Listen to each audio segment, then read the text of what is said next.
آج کے بیان کا عنوان ہے پیارے نبی صلی اللہ علیہ وسلم کا آخری وقت۔ فرمایا کل نفس ذائقۃ الموت، ہر ایک نے موت کا ذائقہ چکھنا ہے، موت کا ذائقہ منہ میں آتا ہے۔ جناب مدنی کریم صلی اللہ تعالی علیہ وسلم کا آخری وقت ہے۔ ارشاد فرمایا میری عائشہ ٹھنڈا پانی لے آئی، سمجھی میرے محبوب کو پیاس لگی ہوگی، مگر جب پانی آیا اشارہ فرمایا یہاں میرے قریب رکھ دو، رکھ دیا گیا۔ رحمت والا ہاتھ پانی میں ڈگو کر اپنے منہ پہ چھینٹے مارنے لگے محمد عربی صلی اللہ علیہ وسلم۔ حضرت عائشہ فرماتی ہیں میرا دل دکھا، مجھے فکر ہونے لگی کہیں آج بیوہ تو نہیں ہو جاؤں گی، کیا بنے گی؟ فرماتی ہیں کچھ دیر کے بعد میں نے دیکھا محمد عربی صلی اللہ علیہ وسلم کو پسینے آ گئے۔ حضرت عائشہ فرماتی ہیں رضی اللہ تعالی عنہا کہ جب سے میں نے حضور کے پسینے دیکھے میرے دل میں یہ کبھی آیا ہی نہیں کہ مجھے پسینے نہ آئے، اور دو جہان کے سردار جن کے صدقے میں سارا جہان پیدا کیا گیا ہو آخری وقت میں فرماتے ہیں میری عائشہ تو نہیں جانتی موت کتنی گھبراہٹ والی چیز ہے۔ فرماتی ہیں مدنی کریم صلی اللہ تعالی علیہ وسلم کا بالکل آخری وقت آ گیا۔ جناب فاطمہ الزہرا رضی اللہ تعالی عنہا موجود ہے، سرکار مدینہ صلی اللہ علیہ وسلم تشریف فرمائے، آخری وقت ہے۔ کسی نے دروازے پہ دستک دی، حل ادخلک فی البیت، کیا مجھے گھر میں آنے کی اجازت ہے؟ حضرت فاطمہ الزہرا رضی اللہ تعالی عنہا کا دل دکھا ہوا تھا ابا کے غم میں، فرمانے لگی او دیہاتی گوار کہی کہ میرے ابا بے ہوش ہیں، تجھے اجازتوں کی پڑی ہے، میری کائنات اجڑنے والی ہے، میرے ابا کا آخری وقت آیا ہوا ہے، تجھے اجازتوں کی پڑی ہے۔ حضور کریم صلی اللہ علیہ وسلم نے سن لیا، فرمایا فاطمہ کس کو دیہاتی کہتی ہو، کس کو گنوار کہتی ہو؟ یہ تو وہ ہیں جو عورتوں کا سہاگ اجاڑ دیں، یہ وہ ہیں جو پیار اجاڑ دیں، یہ وہ ہیں جو محبت کو اجاڑ کر تباہی کر دیں، یہ وہ ہیں جو بچوں کو یتیم بنا دیں، یہ وہ ہیں جو بادشاہوں کے شہزادوں کو در در کے ٹھوکریں کھلا دیں۔ یہ تو تیرے ابا کا مقام ہے جو اجازت مانگ رہا ہے، یہ اسرائیل ہے۔ اجازت مل گئی۔ فرماتی ہے بالکل آخری وقت ہے، آواز پست ہو رہی ہے، بالکل سانس ختم ہو رہا ہے، کس کی میں بات کر رہا ہوں تجھے پتہ نہیں چلا؟ آدم صفی اللہ نہ رہے، موسیٰ کلیم اللہ نہ رہے، ہم کیا رہیں گے جب رسول خدا نہ رہے؟ محمد عربی صلی اللہ علیہ وسلم کی بات کر رہا ہوں۔ آواز ختم ہو رہی ہے، سانس پست ہو رہا ہے۔ اما عائشہ فرماتی ہیں رضی اللہ تعالیٰ عنہ لب حرکت کرتے تھے، ہونٹ حرکت کرتے تھے، میں نے کان لگا دیا۔ فرماتی ہیں یہی آواز آ رہی تھی ربی ہب لی امتی۔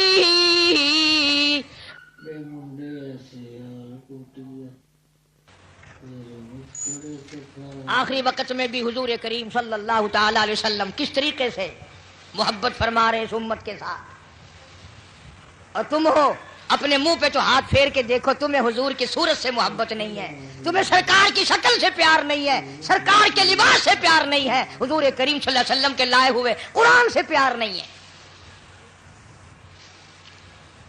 وہ لوگ جو ساری زندگی فکر مند رہے سب کچھ کما کے لے گئے، روح مبارک قبض کرتے کرتے حضرت اسرائیل جب گھٹنوں کے قریب پہنچے، سرکار مدینہ صلی اللہ علیہ وسلم نے فرمایا اسرائیل مجھے کچھ تکلیف ہو رہی ہے۔ عرض کیا میرے آقا میری کیا مجال ہے کہ میں آپ کو تکلیف دوں؟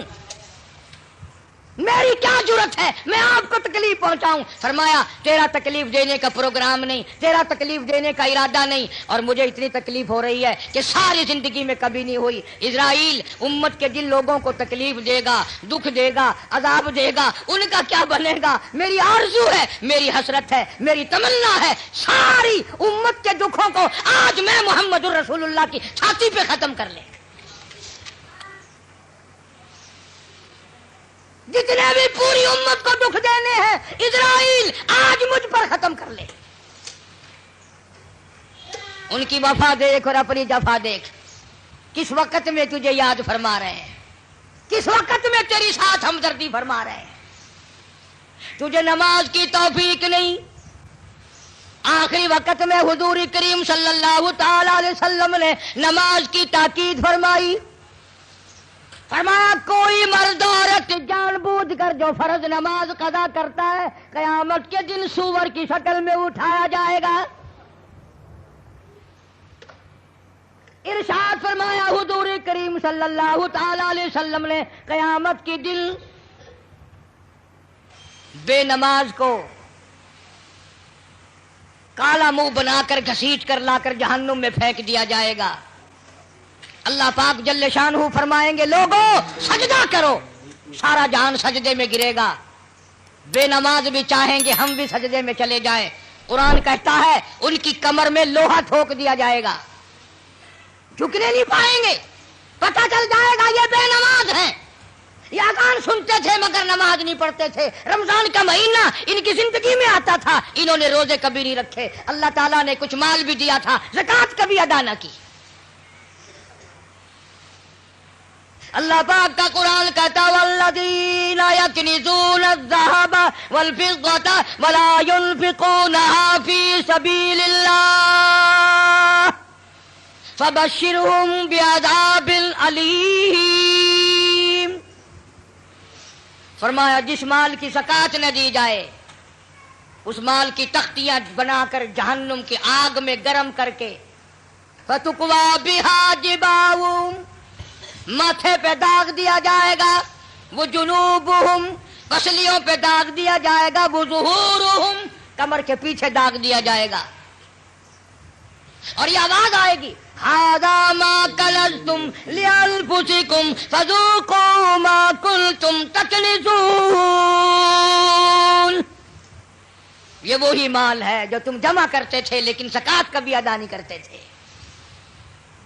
ایک حدیث میں آتا ہے کہ مال کا سانپ بن کر پیروں کے ناخنوں سے لے کر سر کے بالوں تک قبر میں مسلط کر دیا جائے گا، ادھر سے ڈستا ہوا سر کی طرف جائے گا، ادھر سے ڈستا ہوا پیروں کی طرف آئے گا۔ سنو حضور فرماتے ہیں سب کہہ دو صلی اللہ علیہ وسلم، زکوٰۃ نہ دینے والے کو قبر میں سانپ اتنا زہریلا کھائے گا، حضور فرماتے ہیں کہ اتنا زہر ہے اس سانپ میں، اگر وہ ایک پھنکار دنیا میں مار دے قیامت تک سبز گھاس پیدا نہ ہو،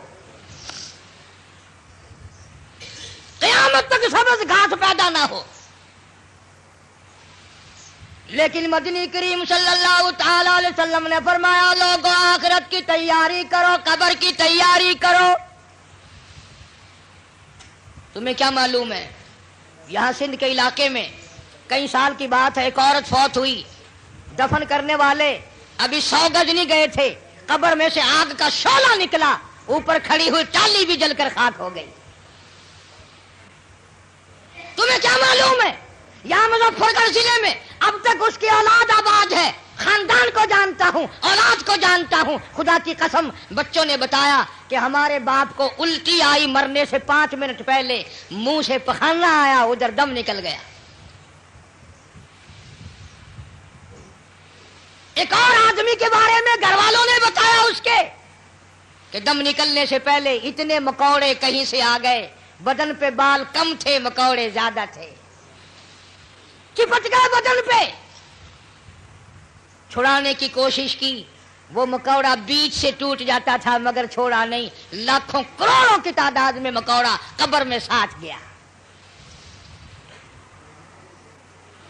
یہاں اس ہمارے ضلع میں پچھلے سال ایک آدمی کو 2 مہینے سکرات لگی رہی، مرتا تھا جیتا تھا، مرتا تھا جیتا تھا، مرنے سے 3 دن پہلے کتے کی آواز بن گئی،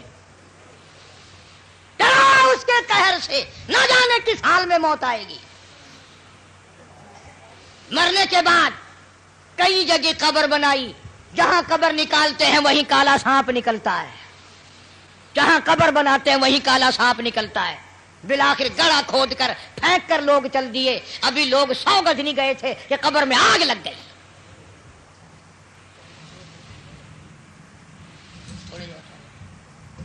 بہاولپور شہر میں بابا مملوک علی شاہ رحمت اللہ علیہ کے دربار میں جاؤ، 2 قبروں میں آگ لگی، چاروں طرف کئی زمین جل کر خاک لال کالی ہو گئی.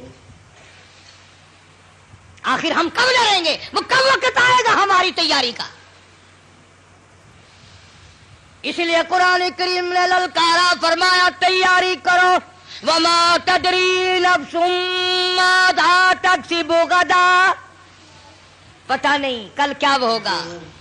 وما تدری نفس بأي أرض تموت، کوئی نہیں جانتا زمین کے کس ٹکڑے پہ موت آئے گی، رات کو آئے گی یا صبح آئے گی، کس کو معلوم ہے. آپریشن روم میں موت آ جائے گی یا تڑپ تڑپ کے کہاں جا کر کے موت آئے گی. ارشاد فرمایا مدنی کریم صلی اللہ تعالی علیہ وسلم نے، تم یاد کرو یا نہ کرو، قبر کی زمین تمہیں 5 وقت پکارتی ہے. انا بیت الدود، میں کیڑوں کا گھر ہوں، تیاری کر کے آ. انا بیت الوحشیہ، میں ڈرونا گھر ہوں، اندھیرا گھر ہوں، روشنی کا انتظام کر کے لا. انا بیت الغرب، میں تنہائی کا گھر ہوں، ماں باپ نہیں، اولاد نہیں، برادری نہیں، قبیلہ نہیں، تیاری کر کے لا، کیڑے کھا کر ختم کر دیں گے. ایک بڑی خوبصورت لڑکی تھی، بڑی چٹک پٹک کے چلا کرتی تھی، موت آئی، دفن کر دی. قبر کے اوپر کانٹوں والا جھاڑ کھڑا ہو گیا، کسی نے دیکھ رکھا تھا اور آج جھاڑ دیکھ کے کہنے لگا کیسی ہنسی کی قبر پر کانٹوں کی باڑ ہے، وہ پھول سا بدل، وہ نزاکت کہاں گئی. وہ بننا سنورنا، ہر وقت شیشے کے سامنے رہنا کہاں گیا. وہ پیارے پیارے لب کیڑوں نے کھا کے ختم کر دیے. ایسی آنکھیں جن کو دیکھ کر لوگ قربان ہوا کرتے تھے، کیڑوں نے کھا کے مکا دی. وہ زبان جس کو سن کر ہر آدمی کا دل مائل ہو جایا کرتا تھا، ہر آدمی پگھل جایا کرتا تھا، وہ زبان کیڑوں نے کھا کے ختم کر دی. جاؤ قبرستان والوں سے پوچھ کیا ہو تمہارا کیا حال ہے. تختے پہ ڈالتے ہیں، غسل دینے کے لیے کپڑے اتارنے لگتے ہیں. آواز آتی ہے چور ہے جسم اتنا کرم کیجیے، غسل آہستہ آہستہ سے دیجیے، میرے کپڑے اتارو سنبھال کے، اور مجھے غسل دینے والوں ذرا آرام سے ہاتھ لگاؤ، میرے کپڑے اتارنے والوں ذرا آرام سے ہاتھ لگاؤ. تیرا ہاتھ مجھے چھری کی طرح لگتا ہے، تجھے کیا معلوم ہے میں موت کی سزا پا کے آیا ہوں. تم نہیں جانتے. کپڑے اتر رہے ہیں، ننگا کیا جا رہا ہے. زبان حال سے کہتا آج میرے کپڑے اترے کل کو تیرے اتریں گے. عورت کا سوٹ اتر رہا ہے، زیور اتر رہا ہے. زبان حال سے کہتی ہے کنبا قبیلہ چھوڑ کی واری، کنبا قبیلہ چھوڑ کی واری، سچے گھر کی کر تیاری، یہ نہ سمجھنا اکیلی سدھاری، سبھی چلیں گے باری باری. آج میرا نمبر ہے کل تیرا نمبر ہے، یاد رکھ. آج میرا گھر اجڑ گیا کل تیرا اجڑے گا. آج میرے لاوارث ہو گئے کل کو تیرے لاوارث ہو جائیں گے. آج میرے یتیم ہو گئے، در در کی ٹھوکریں کھائیں گے، کل کو تیرے یوں ہی لاوارث اور یتیم ہو جائیں گے. پانی ڈالتے ہیں، آواز آتی ہے جس طرح ملتے ہیں گھوڑے کو نہ مل، اور زور سے تو پکے پھوڑے کو نہ مل. اور مجھے نہلانے والے، مجھے غسل دینے والے، ذرا آہستہ ہاتھ لگا. تجھے کیا معلوم ہے میرا بدن پکے پھوڑے سے بھی زیادہ دکھتا ہے. میری رگیں موت نے توڑ ڈالی، میرے اعضاء موت نے توڑ دیے. 2 دل کی زندگی پہ نہ اتنا اچھل کے چل، یہ راستہ ہی چل چلاؤ کہ ذرا سنبھل کے چل. غسل دینے کے بعد کفن میں رکھ دیا، منہ کھلا چھوڑ دیا. آؤ دیکھو، آؤ دیکھو. اسی کے لیے بار بار روتا کہتا ہے زندگی کا راج ہے، کر لے جو کرنا آج ہے. او مر گیا محتاج ہے، اے یار تو غافل نہ ہو. کون ہے؟ بے درد زمانہ. حالات چل رہے ہیں، لوگ آ رہے ہیں جا رہے ہیں، منہ دیکھ رہے ہیں، لائنیں لگی ہوئی ہیں. اور مرنے والا یہ کہہ رہا میرا منہ دیکھنے والوں کچھ سبق بھی سیکھ کے جاؤ. آج میرا منہ دیکھ رہے ہو، آج ہمیشہ کے لیے میری شکل چھپ جائے گی، میری صورت چھپ جائے گی، میری اولاد کو نظر نہ آئے گی، میری بیوی کو نظر نہ آئے گی، میرے خاندان کو نظر نہ آئے گی. یاد رکھو تم سب کا یہی حال بنے گا. یقین نہیں کرتے لوگ. دنیا مر گئی اپنے مرنے کا، پھر بھی یقین نہیں. اس لیے کہتا ایک دن روح تن سے نکل جائے گی، کیا خبر آج جائے یا کل جائے گی. دیکھ لینا یہ آنکھیں بدل جائے گی، موت سر سے کسی کے نہ ٹل جائے گی. اژدہا بن کے سب کو نگل جائے گی. کوئی نہیں بچا، جو آیا وہی گیا. شکل دیکھ رہے ہیں لوگ، آنا جانا لگا ہوا ہے. کسی نے باہر سے آواز دے دی جلدی کرو، اور بھی تو کام کرنے ہیں، قبر کو میت پہنچانی ہے. آواز آتی ہے کاہے کی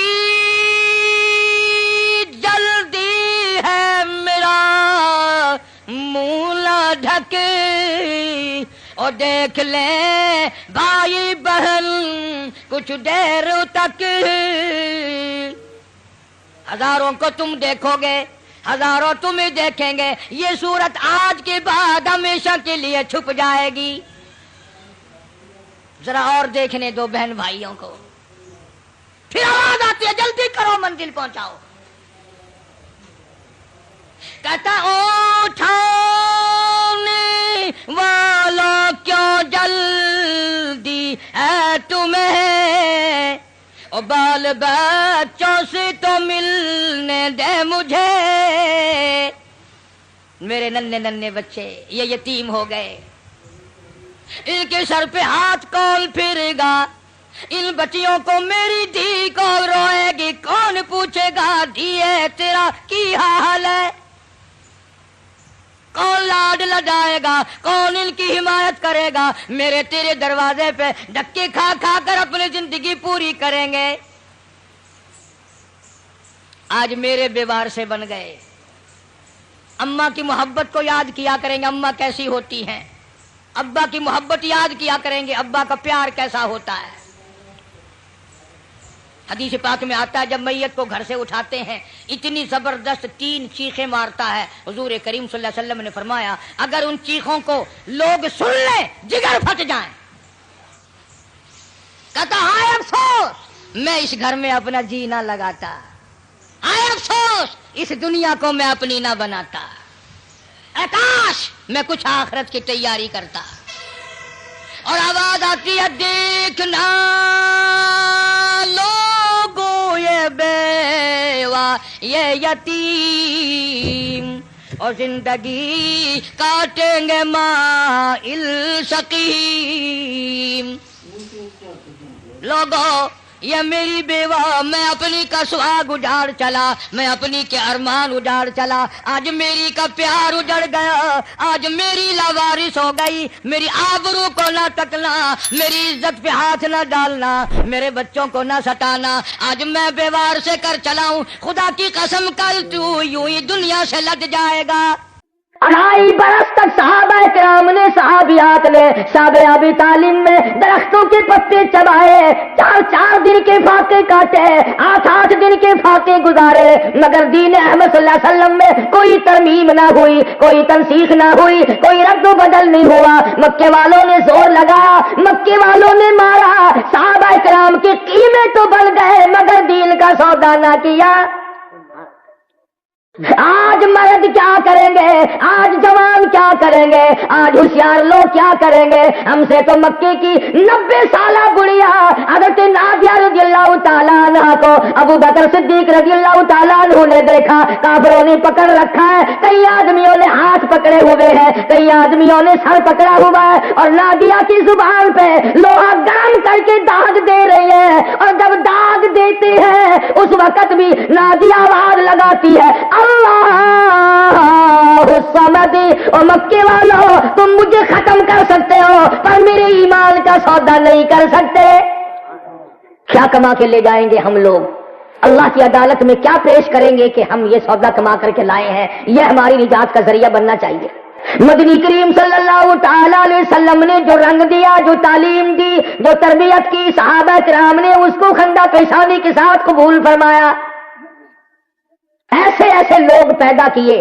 سیدنا عثمان ذوالنورین رضی اللہ تعالیٰ عنہ فرماتے ہیں، او لوگوں، رب کائنات کی قسم ہے، میں نے ساری زندگی میں، تمام عمر میں، ساری کی ساری حیاتی میں کبھی جھوٹ نہیں بولا۔ تمام چیزیں ہمارے دماغوں سے رخصت ہو گئی اور ایسے بھولنے کی یاد تک نہیں۔ صحابی مدنی کریم صلی اللہ تعالی علیہ وسلم کا غریب، نادار ہے، مفلس ہے، جماعت کی نماز ادا کرتا ہے، سلام پھرتے ہی فوراً دوڑ جاتا ہے۔ سارے صحابہ سوچتے ہیں کہ بھئی یہ بڑا جلدی جاتا ہے، اسے کیا کام ہے؟ سبحان اللہ نہیں پڑھتا، الحمدللہ نہیں پڑھتا، اللہ اکبر بیٹھ کے نہیں پڑھتا، سلام پھرا نہیں اور یہ دوڑا نہیں، اسے کیا کام ہے؟ ایک دن محمد عربی صلی اللہ علیہ وسلم کی نظر پڑی، آپ نے اشارہ کر کے بلا لیا، ادھر آ۔ ارے صحابہ تو وہ خوش قسمت انسان تھے، تمہیں تمہاری اماں بلائے گی، بہن بلائے گی، بیوی بلائے گی، ابا بلائے گا، یار بلائے گا، دوست بلائے گا۔ صحابہ وہ ہے جن کو کالی کملی والے بلایا کرتے تھے۔ کریم صلی اللہ علیہ وسلم کا دیوانہ، ارے ان لوگوں کی تقدیروں کو کیا کہو گے جو دن میں کئی مرتبہ سرکار مدینہ صلی اللہ علیہ وسلم کا دیدار کیا کرتے تھے۔ تو حضور کریم صلی اللہ علیہ وسلم نے بلا کے فرمایا، تجھے کیا بات ہے، تو جلدی سے کیوں نکل جاتا ہے؟ تو عرض کرنے لگا، میرے آقا میں غریب ہوں، نادار ہوں، مفلس ہوں، مسکین ہوں، میں اکیلا نہیں، گھر والی موجود ہے، ہم غریب آدمی ہیں، ایک کپڑا ہے، یہ جو تہمند باندھے بیٹھا ہوں گھر والی کا دوپٹہ ہے، مجھے جماعت کی نماز کے لیے آنا پڑتا ہے، اس لیے جلدی چلا جاتا ہوں، میرے جانے کے بعد اسے کپڑا سر پہ لے کر نماز ادا کرنی ہوتی ہے، اور کوئی بات نہیں۔ رحمت دو عالم صلی اللہ علیہ وسلم کی آنکھوں میں آنسو آ گئے اور فرمایا، اس وقت میرے پاس بھی کچھ نہیں، جلدی ہی جا۔ پہلے اس کی گھر والی گھر میں بیٹھی ملا کرتی تھی، آج چوکھٹ پکڑ کر باہر جھانک رہی ہے، دیر ہو گئی نماز کو۔ کیا بات ہوئی، آج نماز کو دیر ہو گئی؟ جب نماز دل میں گھر کر جائے، ایک وقت کی نماز چھوڑنا بھی آدمی کے لیے ناممکن ہو جاتا ہے، کانٹے بچھ جاتے ہیں۔ اللہ، میں یہ کہتا ہوں اگر نمازی ہو، نماز پڑھنے کا باقاعدہ شوق، ذوق اور خشوع خضوع دل میں اتر گیا ہو کہ کوئی آدمی اگر یہ کہے کہ 1 کروڑ روپیہ لے لے اور ایک وقت کی نماز نہ پڑھ، وہ کہے گا لعنت نہیں بھیجتا، مجھے 2 کروڑ نہیں چاہیے، میں اپنے رب کی حضور میں نماز ادا کروں گا۔ یہ ایسا ذوق ہے نماز کا۔ ابن عباس رضی اللہ تعالیٰ عنہما کی آنکھیں آخری عمر میں خراب ہو گئی، ڈاکٹر آئے، طبیب آئے اور کہنے لگے آنکھیں ہم بنا دیں گے، درست کر دیں گے، مگر 3 دن تک سجدہ کرنے کی اجازت نہیں۔ ابن عباس نے فرمایا، جاؤ مجھے ٹکرے کھانا منظور ہے، مجھے ٹھوکرے کھانا منظور ہے، مجھے محتاجی منظور ہے، مجھے یہ معذوری منظور ہے، پر میں ایک وقت تو کیا، 1 رکعت کا 1 سجدہ بھی چھوڑنے کو تیار نہیں۔ مجھے نہیں چاہیے، ایسی آنکھوں کی ضرورت نہیں جو نماز سے مجھے منع کرتی ہے۔ صحابی نے بتایا نہیں کہ مجھے حضور کریم صلی اللہ علیہ وسلم نے پوچھا ہے، بتایا ہے۔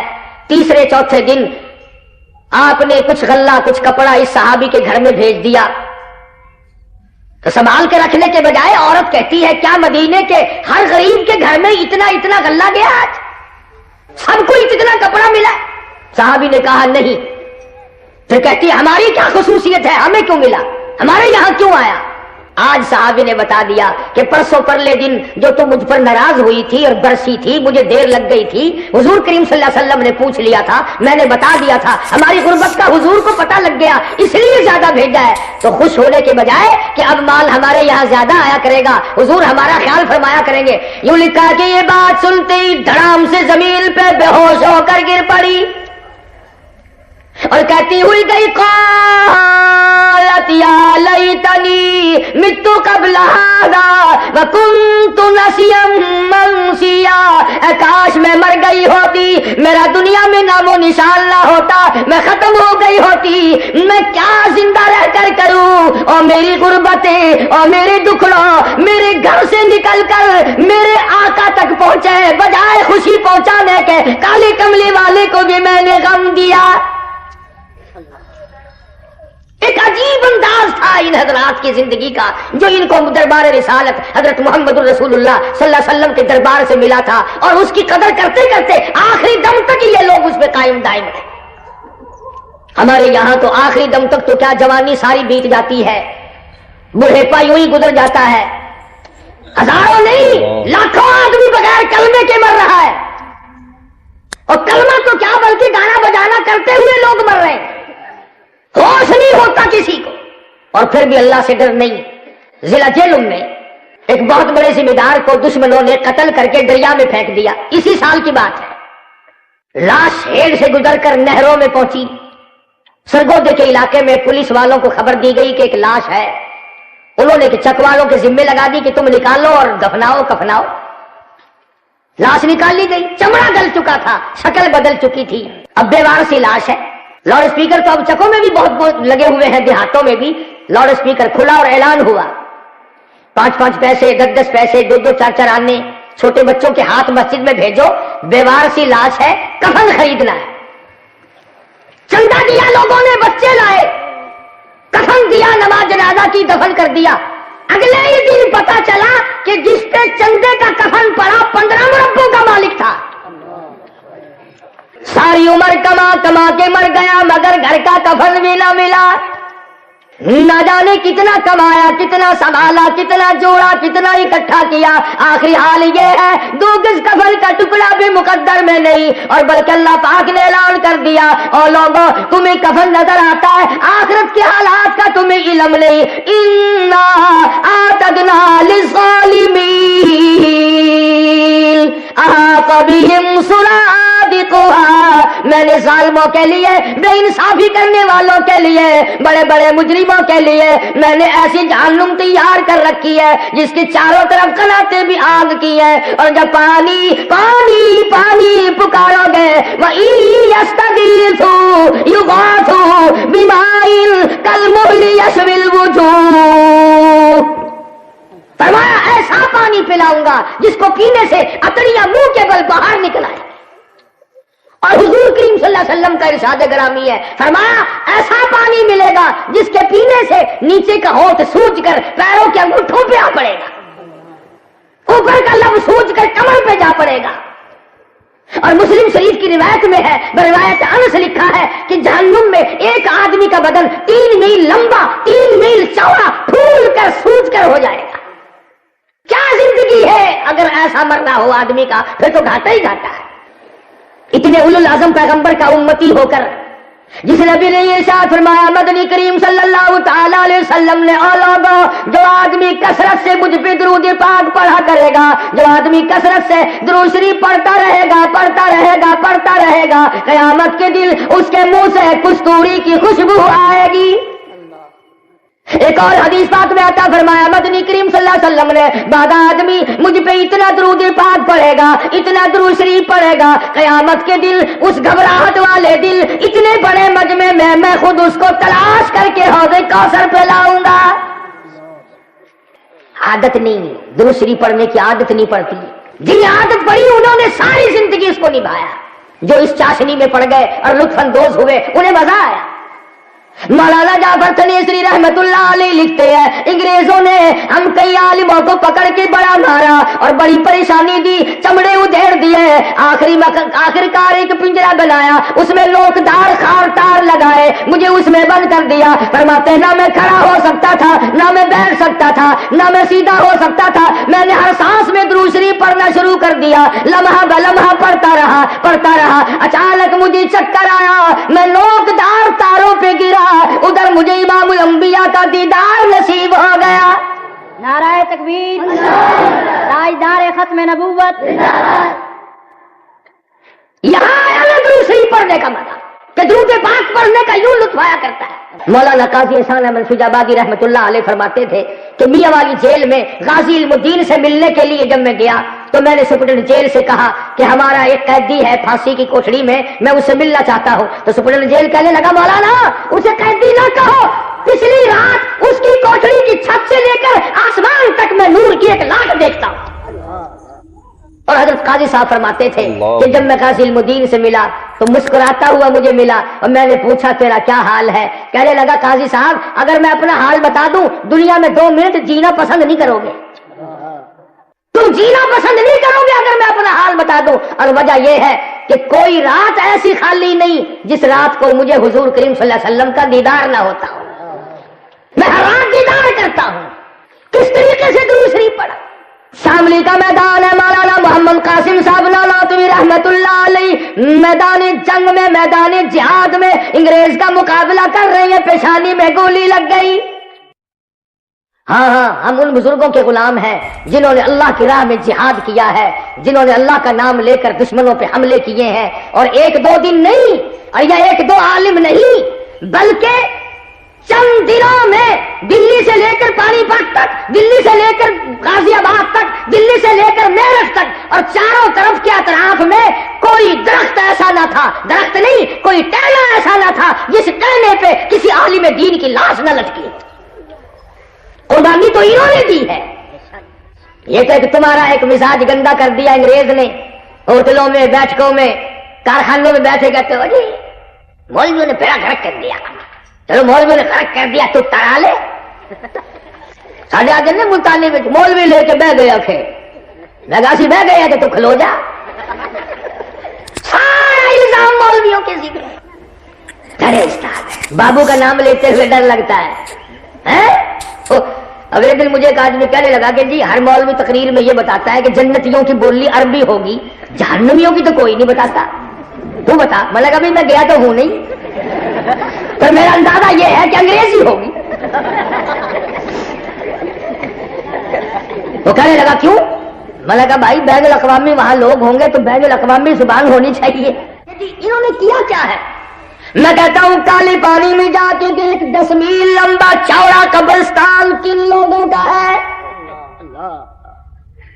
میرے اکابر کی اگر قیمت پوچھنی ہو، لائبریریوں سے نہ پوچھو، یونیورسٹیوں سے نہ پوچھو، ڈاکٹروں سے نہ پوچھو، افسروں سے نہ پوچھو، تاجروں سے نہ پوچھو، لندن اکیڈمی میں تشریف لے جاؤ، وہاں جا کر فائل نکالو، اور یا پھر ان کی قبروں کے پاس جاؤ۔ تم تو ویسے بھی قبروں کے چاٹنے کے عادی بنے ہوئے ہو۔ ملکہ وکٹوریہ سے پوچھو، لارڈ ماؤنٹ بیٹن سے جا کے پوچھو، چرچل سے جا کے پوچھو، بتا کھڑے ہو کر حسین احمد مدنی کون تھا؟ نعرہ تکبیر، مجاہد اسلام مولانا حسین احمد مدنی۔ یہ تو ایسے اونچے کریکٹر کے مالک تھے، خدا ان کے مقابلے میں کون آئے گا؟ شیخ مدنی رحمت اللہ علیہ جیل میں ہے، جنازے گھر سے اٹھے، 6 جنازے گھر سے نکل گئے. آخر والدہ کا انتقال ہوا, مولانا کو اطلاع دی گئی تشریف لاؤ, اماں کا منہ بھی دیکھو, جنازے کو کندھا بھی دو. رخصت ہو گئی, جواب دے دیا, دعائے مغفرت کی اور فرمایا میں اپنی اماں کی جنازے کو کندھا دینے کے لیے انگریز جیسے ظالم کے سامنے ضمانت کی بھیک مانگنے کو تیار نہیں. انداز تو کرو, ان لوگوں کی زندگی سے کھیلتے ہیں لوگ. کہاں سے آج وہ لوگ آئے؟ تو میں درود شریف کی بات کر رہا تھا. مولانا محمد قاسم نانوتوی رحمۃ اللہ علیہ میدان جہاد میں ہے, شاملی کے میدان میں ہے. ایک طرف علماء ہے, ایک طرف انگریز گورنمنٹ ہے, گورے ہیں, غدار ہیں, ان کی پوجا کرنے والے ہیں, میموں کا تھوک چاٹنے والے ہیں, انگریز کے گوروں کی لیڈ چاٹنے والے ہیں. اور ایک طرف مولانا قاسم نانوتوی رحمۃ اللہ علیہ اپنا تمام تر سرمایہ طالب علموں کو لے کر میدان میں کھڑے. کچھ دیر کے بعد حضرت گنگوہی رحمۃ اللہ علیہ کی نظر پڑی, حافظ ضامن شہید کے سینے میں گولی لگی. حافظ ضامن شہید کے سینے میں, آخری وقت ہے. فوراً حافظ صاحب نے حضرت گنگوہی کو بلایا اور عرض کیا حضرت آخری وقت ہے, میرا دل چاہتا ہے موت میری ہو, گود تیری ہو, یا زبان تیری ہو, قرآن خدا کا ہو, میں جا رہا ہوں, سورۃ یاسین مجھے سناتے رہو, میں چلتا جاؤں. اور یہ اپنے اپنے عقیدے کی بات ہے. دارالعلوم دیوبند میں جس زمانے میں وہاں تھا, پڑھنا تو میرے جیسے کا کیا تھا, تو تقریباً ہر جمعے کو ہم کبھی سہارنپور نکل جاتے, کبھی دلی نکل جاتے, کبھی ماموں کے یہاں چلے جاتے, کبھی تھانہ باہن چلے جاتے. ایک بنگالی طالب علم تھا مولوی عبد الجلیل, مجھے روز کہنے لگا تم ہر جمعے کو کدھر جاتا ہے؟ میں نے کہا یوں ہی کہ اس جمعے کو ہم بھی تمہارے ساتھ جائیں گے. دیوانہ سا تھا. ہم نے کہا چلنا. تو ہم تھانے بھون گئے اس جمعے کو. تو حافظ ضامن شہید رحمۃ اللہ علیہ کا وہاں مزار ہے, قبر ہے. مزار کا مطلب یہ نہیں کہ کبا شبا لگا ہوا لمبا چوڑا, یوں نہیں. اگلے دن مجلس میں بیٹھے تھے, میں نے اپنے بیٹوں سے بھی کہا اور اپنے ساتھیوں سے بھی کہا, میں نے کہا بھائی ایک بات ہے, تقریروں کی کیسٹ چونکہ لندن جرمنی تک پہنچ گئی ہے, تم میری قبر پہ کبا نہ بنا دینا یار. وہ کہنے لگے تجھے کیسے خطرہ پڑا؟ میں نے کہا وہ اس لیے کہ جب قیامت میں حکم ہوگا مردوں کو کہ کھڑے ہو جاؤ, تو کچی قبر تو پھٹ سے پھٹے گی اور باہر نکل کے کھڑے ہو جائیں گے. یہ جتنی پکی پکی میں پڑے ہیں خدا جانے کتنے دن سر گھسانا پڑے گا. اس لیے میں نے کہا میں تو ڈرتا ہوں, بھائی سچی بات ہے. تو خیر حافظ ضامن شہید رحمۃ اللہ علیہ کی سادی خبر. اب ہمارا تو سچی بات ہے اتنا وہ نہیں تھا. ہم وہاں کھڑے ہو کر جب فاتحہ پڑھنے لگے, فاتحہ پڑھتے ہیں ہم بھی, فرق صرف یہ ہے کہ ہم سوکھی اور رکھی فاتحہ پڑھ دیتے ہیں. کچھ لوگ جب تک سامنے کچھ رکھو نا وہ پڑھتے ہی نہیں. اور ہم تو اور بھی, ایک دن ملتان اڈے سے گزر رہے تھے تو ایک مولوی صاحب ختم پڑھ رہے. میں نے ساتھ والے سے پوچھا, میں نے کہا بھائی اڈے پہ کس چیز پہ ختم پڑھ رہا ہے؟ کہنے لگا گنڈیریوں پہ پڑھ رہا ہے. تو مہنگائی دن ب دن بڑھ رہی ہے اور بالو شاہی پہ ختم کون دلائے؟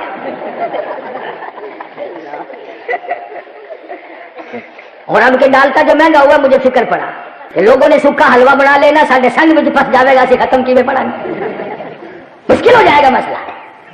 کیا عجب عجب حال بنائے ہوئے. تو حافظ ضامن صاحب شہید رحمۃ اللہ علیہ کے مزار پہ بھائی ہم تو 2-3 جنے طالب علم تھے, فاتحہ پڑھتے رہے. اور مولوی عبد الجلیل جو تھا نا, چیخ مار کے وہاں سے دور بھاگ گیا.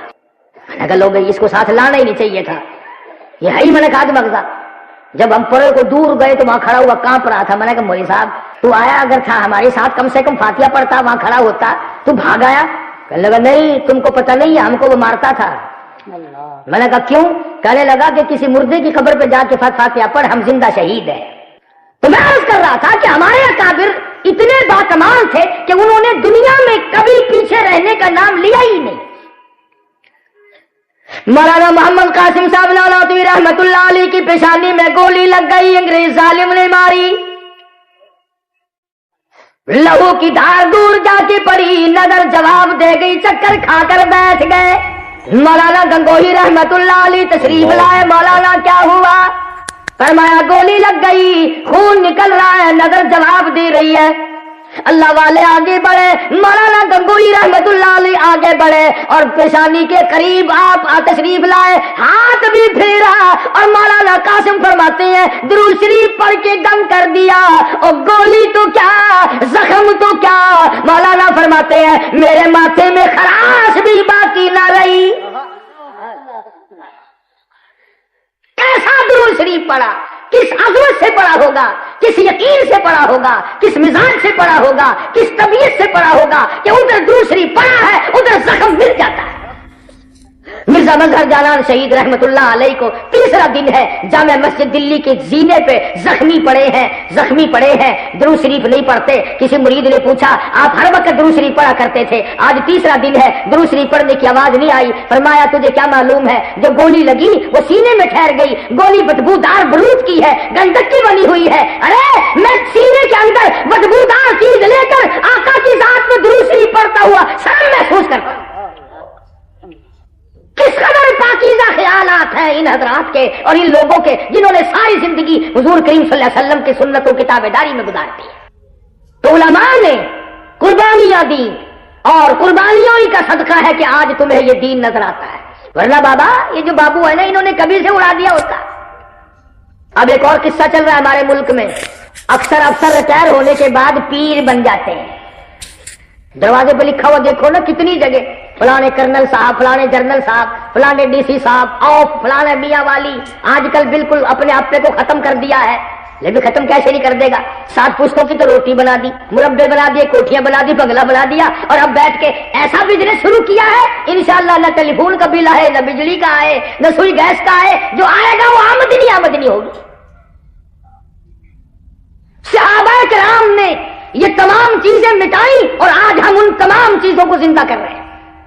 حضرت ابو ہریرہ رضی اللہ تعالیٰ عنہ فرماتے ہیں ہم نے ایک نوجوان کو دیکھا جس کے بدن پہ تقریباً 70 زخم تھے،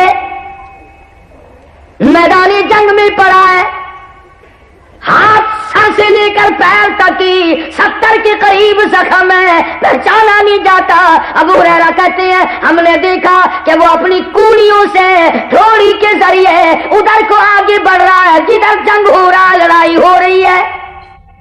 صحابہ کہتے ہیں ہم نے اس کو کہا کہ اب کیا کوشش کر رہا ہے، آخری وقت ہے، 2-4 منٹ کا تو ہے، لیٹ جا آرام کر۔ یہ کیا کوشش ہو رہی ہے؟ کوڑیوں سے اور ٹھوڑی سے آگے کو گھسٹ رہا ہے۔ جواب سنو اور اپنے اوپر خیال کرو۔ صحابی کہتا ہے مدنی کریم صلی اللہ علیہ وسلم کہا لوگوں کتنی زخم آ گئے ہو، کتنے زخموں سے چور ہو گیا ہو، پر ایک بات میری سنو، ایک جگہ لیٹ کر اللہ کو جان دیتے ہوئے شرم آ رہی ہے۔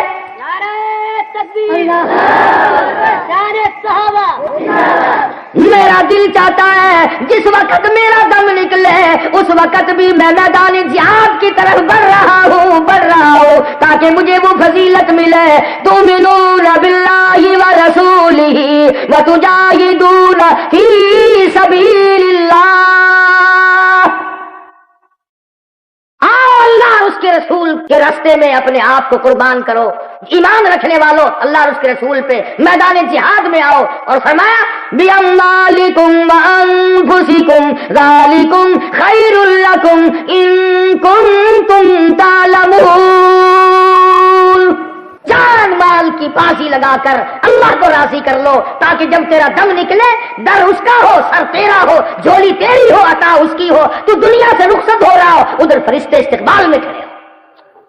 آئے ہیں دنیا میں ایسے لوگ جن کے فرشتوں نے استقبال کیے، اور آج بھی میں کہتا ہوں بعض آدمی آج بھی ایسا مرتا ہے فرشتے روتے ہیں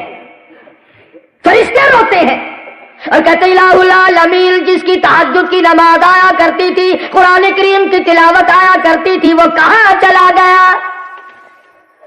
بعض آدمی ایسا مرتا ہے خدا کی زمین روتی ہے، بیٹھک اور کمرے کی زمین روتی ہے، الہی وہ اللہ اللہ کرنے والا کہاں چلا گیا؟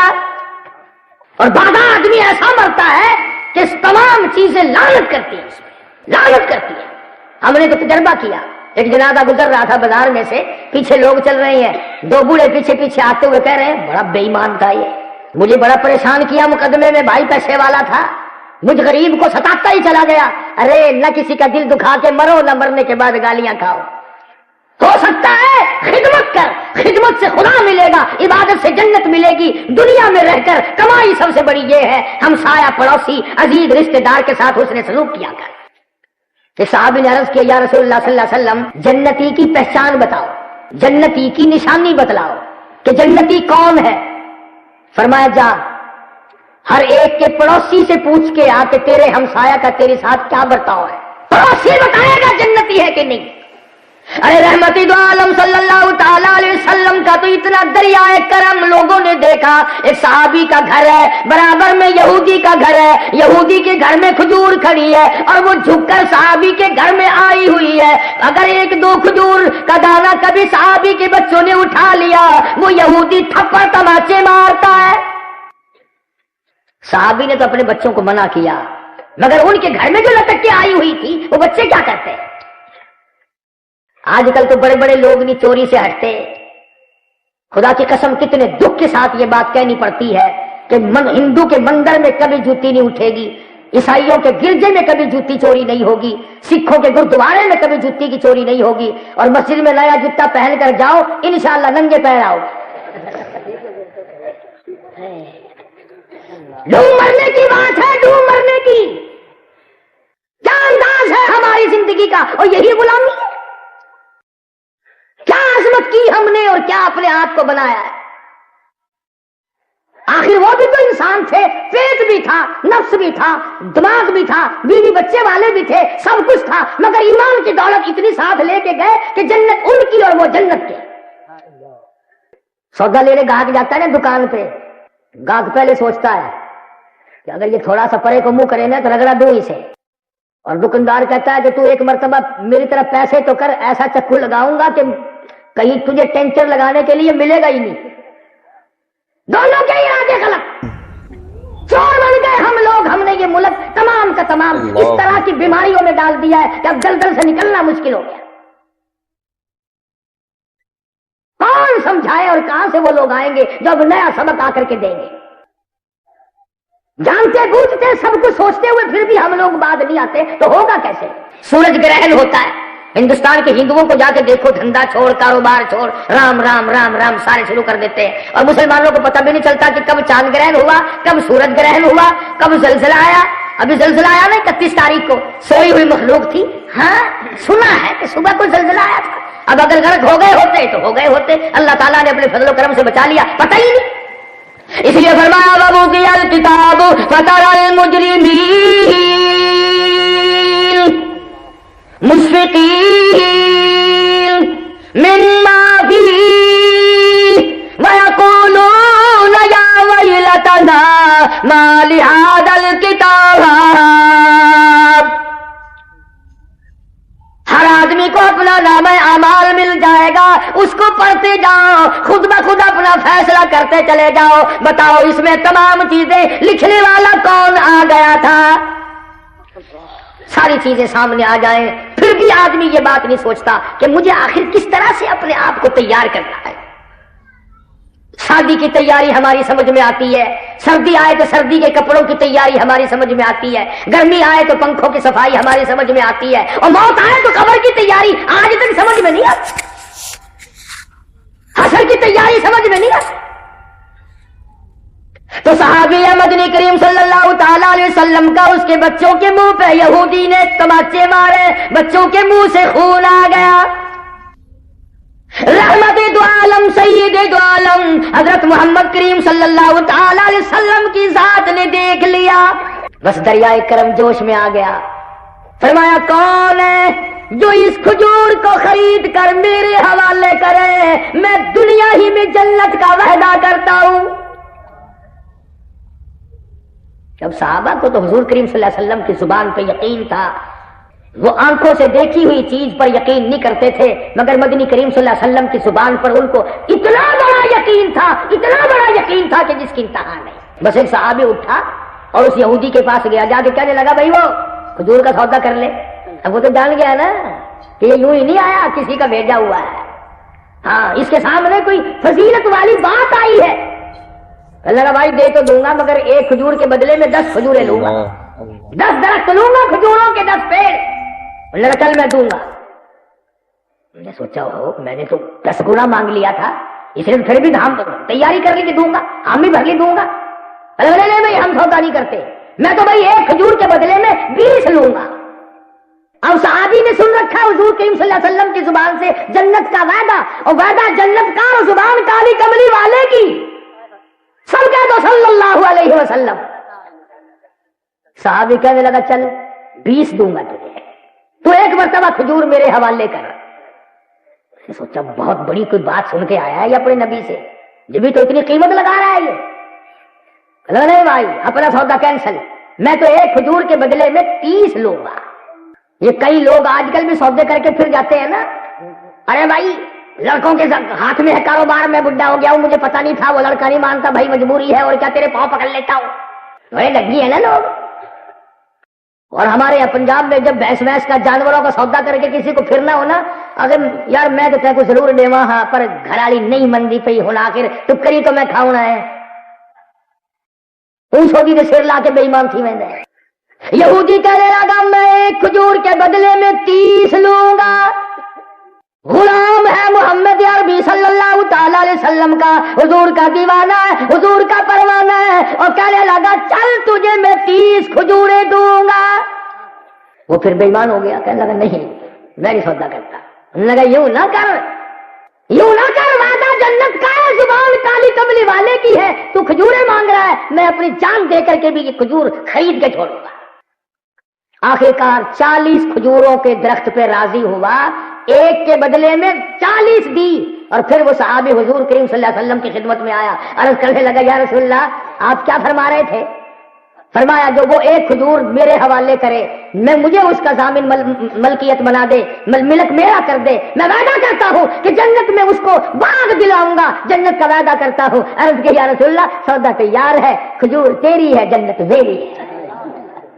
اس درجے کا یقین تھا صحابہ کرام کو حضور کریم صلی اللہ علیہ وسلم کی زبان مبارک پہ.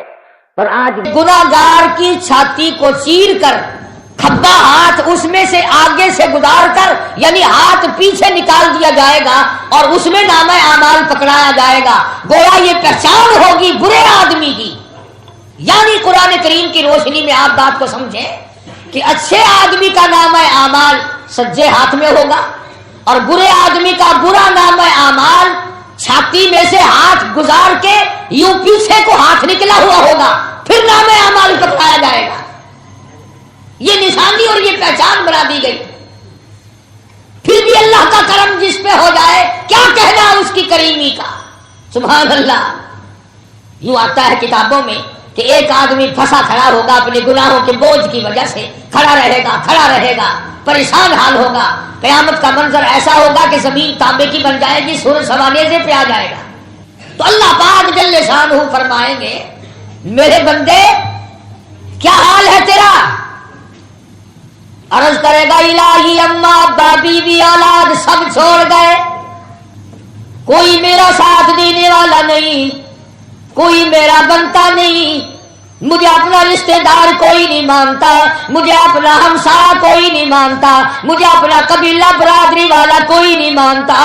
تمام کے تمام جواب دے گئے، سب چھوڑ گئے، مجھے پوچھنے والا کوئی نہیں. اللہ پاک جل شانہ فرمائیں گے او میرے بندے آ جا، ساری دنیا تجھے چھوڑ گئی ہے، تمام کے تمام لوگ تجھے چھوڑ گئے ہیں، میری رحمت تجھے کیسے چھوڑے؟ میں تیرا خدا تو میرا بندہ.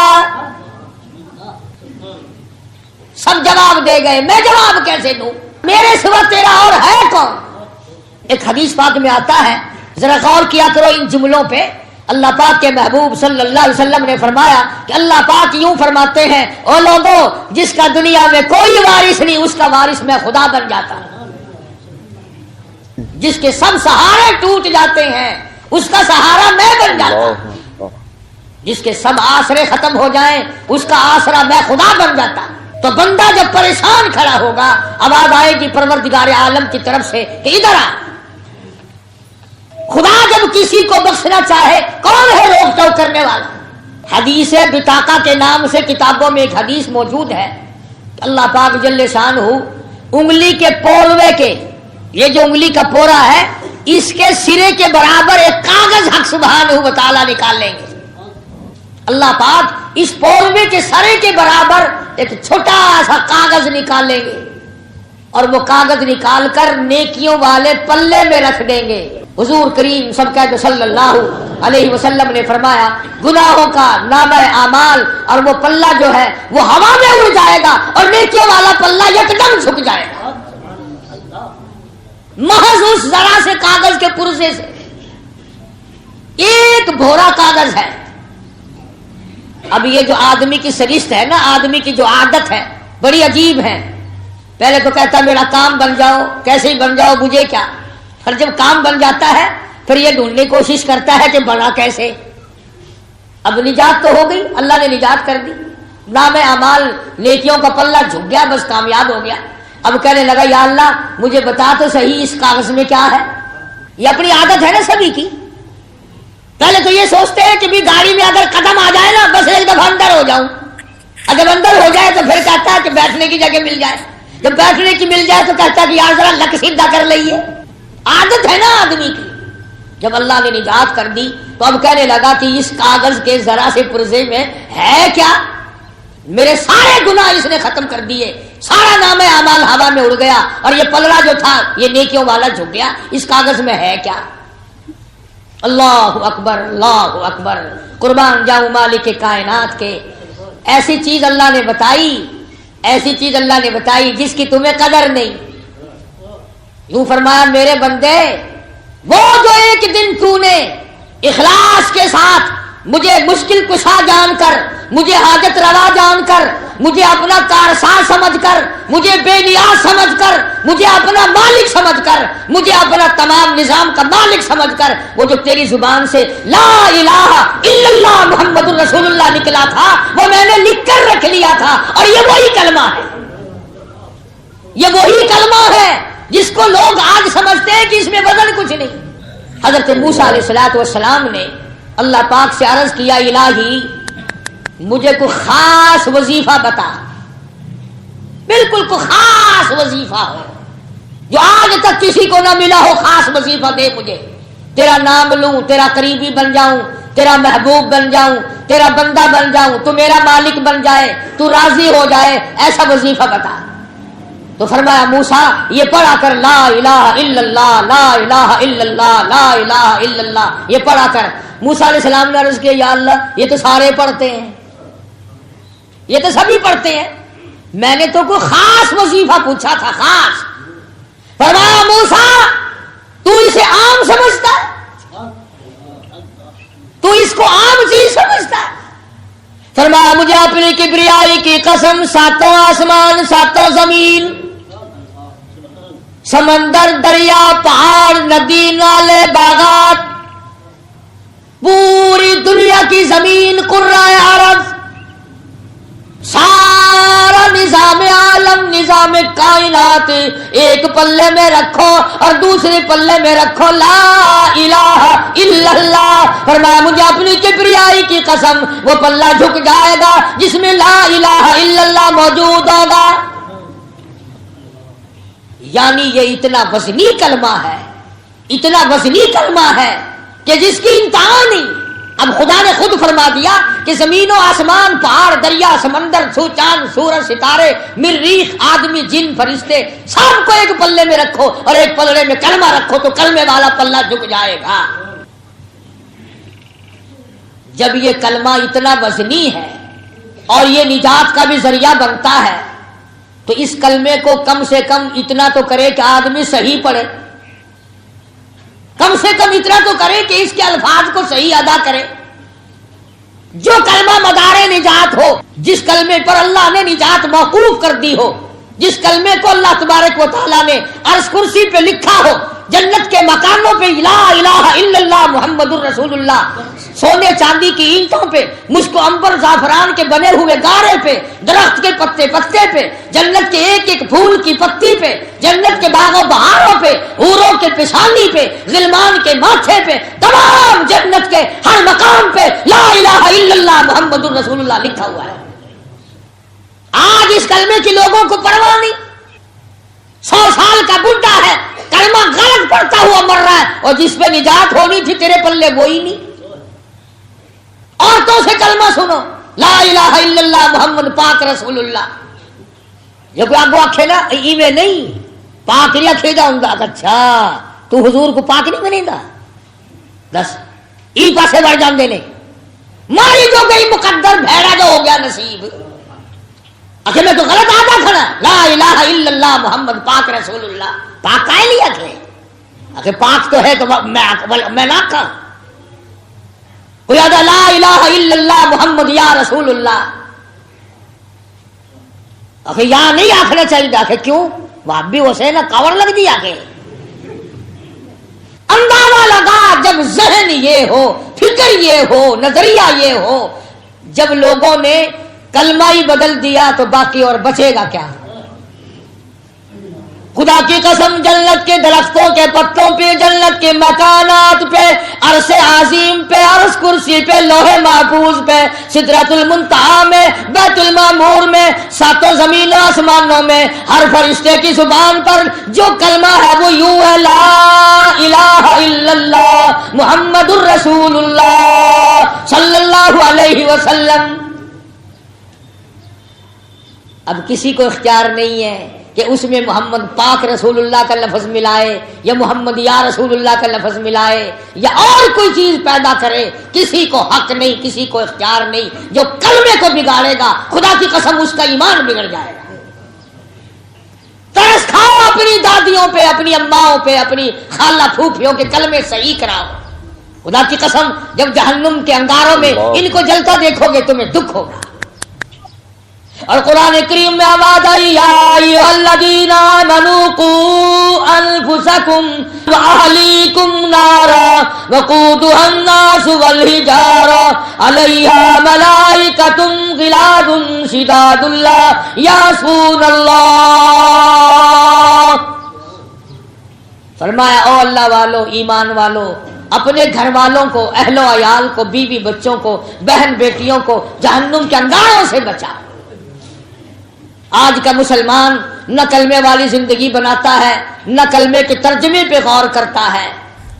فرمایا لا الہ الا اللہ کوئی نہیں، شادی کرانے والا اس کے سوا کوئی نہیں، شادی کرنے کے بعد اولاد دینے والا اس کے سوا کوئی نہیں، گھر کی رونق کو دوبالا کرنے والا اس کے سوا کوئی نہیں، چہل پہل گھر میں بنا دینے والا کوئی نہیں، اور بسا کر اجاڑ دینے والا اس کے سوا کوئی نہیں.